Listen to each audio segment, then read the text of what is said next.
Understanding error handling. Programming errors are common, but handling them properly is crucial for robust software. Many languages use similar approaches to catch errors and keep programs running smoothly. Learning the basics of try and catch blocks in Python, JavaScript, and Java equips you to write code that manages exceptions effectively and avoids unexpected crashes. Try and except in Python.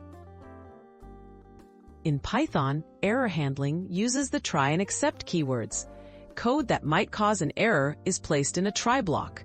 If an error occurs, control passes to the except block. For example, try, risky code, accept exception as E, print E.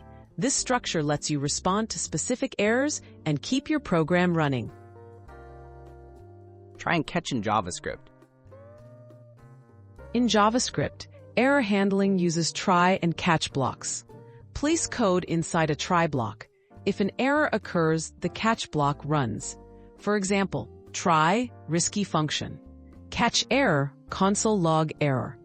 This lets you handle runtime errors without stopping the entire script, making your code more reliable.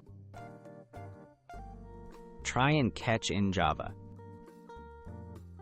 Java handles errors with try and catch as well. Put risky operations in a try block and catch exceptions with catch.